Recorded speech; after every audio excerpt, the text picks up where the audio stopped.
بسم اللہ الرحمن الرحیم، السلام علیکم ورحمۃ اللہ وبرکاتہ۔ قربانی ایک مذہبی فریضہ ہونے کے ناطے ایک بہترین عبادت بھی ہے۔ قربانی کے بارے میں نبی علیہ الصلوۃ والسلام کی حدیث مبارکہ ہے، آپ نے فرمایا کہ قربانی کرنے والا جب جانور کو ذبح کرتا ہے تو اس کے خون کا پہلا قطرہ زمین پر گرتے ہی خدا تعالیٰ اس کے سارے گناہ معاف کر دیتا ہے۔ تو قربانی کا جانور جب ذبح کریں تو اس میں 6 طرح کی شرائط کا ہونا ضروری ہے۔ اگر ایک شرط بھی اس میں نہیں پائی گئی تو آپ کا جانور حلال کی بجائے مردار ہو جائے گا۔ پہلی شرط یہ ہے کہ جانور کو ذبح کرنے والا عاقل ہو، مجنون پاگل شخص جو ہے وہ جانور کو ذبح نہ کرے ورنہ جانور مردار ہو جائے گا۔ عاقل شرط ہے، بالغ ہونا اس میں شرط نہیں ہے، یعنی ایسا لڑکا جو جانور کو ذبح کرنے کے متعلق معلومات رکھتا ہے لیکن وہ عاقل ہے، اگر وہ جانور کو ذبح کرے تو شرعی طور پر جانور حلال ہوگا۔ دوسری شرط ہے مسلمان ہونا، یعنی مسلمان شخص جو ہے وہ جانور کو ذبح کرے گا تو جانور حلال ہوگا، اگر غیر مسلم کرے گا تو جانور مردار ہو جائے گا۔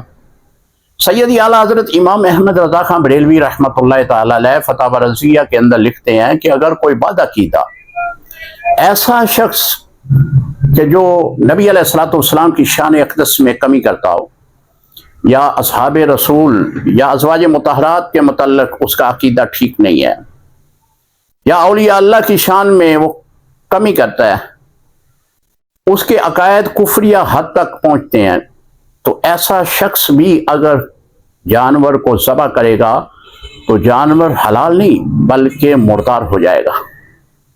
بہت اہم مسئلہ ہے کہ جانور کو آپ نے ذبح کروانا ہے تو پہلے دیکھ لینا کہ وہ بادعقیدہ تو نہیں ہے، مسلمان ہے، تو پھر اس شخص سے آپ جانور کو ذبح کروائیں۔ تیسری شرط کہ جانور کو ذبح کرتے ہوئے بسم اللہ اللہ اکبر پڑھنا ہے، چھری چلاتے ہوئے اس کو بلند آواز سے پڑھا جائے گا۔ اگر دو شخص جانور کے اوپر چھری چلا رہے ہیں تو دونوں کے اوپر لازم ہے کہ بلند آواز سے بسم اللہ اللہ اکبر پڑھیں۔ اگر ان میں سے ایک نے نہیں پڑھا، ایک نے پڑھ لیا، یا ایک نے دل میں پڑھ لیا بلند آواز سے نہیں پڑھا، فقہاء نے لکھا ہے کہ جانور مردار ہو جائے گا۔ دونوں کا، یعنی جن دو لوگوں نے چھری کے اوپر ہاتھ رکھا ہے دونوں کا بلند آواز سے پڑھنا ضروری ہے۔ اگر کوئی بھول گیا، اسے یاد نہیں رہا، فقہاء نے لکھا ہے کہ اس صورت میں جانور حلال ہوگا، لیکن قصدن اگر کسی نے چھوڑ دیا تو جانور مردار ہو جائے گا۔ تیسری شرط، چوتھی شرط یہ ہے کہ جانور کو ذبح کرتے ہوئے اللہ کا نام لینا، کسی غیر کا نام لیں گے قرآن میں اللہ نے فرمایا جانور مردار ہو جائے گا۔ پانچواں یہ ہے کہ جانور زندہ ہو، اس پر آپ چھری چلائیں گے تو پھر جانور حلال ہوگا۔ اور چھٹی اور آخری شرط یہ ہے کہ جب جانور کو ذبح کریں تو اس کی 4 رگوں کا کٹنا ضروری ہے، اگر 3 بھی کٹ جائیں جانور حلال ہوگا، اگر 2 کٹ گئیں 2 باقی رہیں تو جانور مردار ہو جائے گا۔ اس میں 4 رگیں 2 خوراک کی ہیں اور 2 خون کی رگیں ہیں، جو جسم کے اندر دماغ تک خون پہنچانے والی ہیں وہ رگیں ہیں، اور ایک رگ جو ہے وہ خوراک کی ہے، دوسری رگ پانی کی ہے۔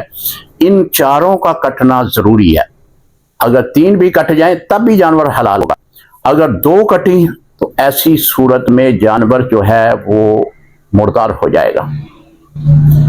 جانور ذبح کرتے ہوئے اس بات کا خیال رکھیں کہ کسی جانور کے سامنے اس کو ذبح نہ کیا جائے، اور تیز دھار آلہ یعنی چھری کے ساتھ اس کو ذبح کیا جائے، اور ذبح کرتے ہوئے جس طرح کے عام لوگ، عام کسائی، عام ذبح کرنے والے گردن کو توڑتے مروڑتے ہیں، یہ کرنا بھی ایک جائز نہیں ہے، اس سے جانور کو تکلیف ہوتی ہے۔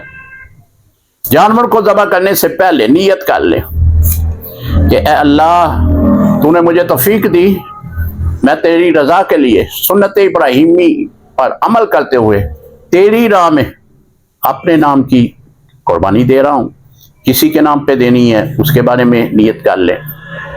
اس طرح آپ اپنی قربانی ادا کریں، خیال رکھیے گا حلال جانور کہیں مردار نہ ہو جائے۔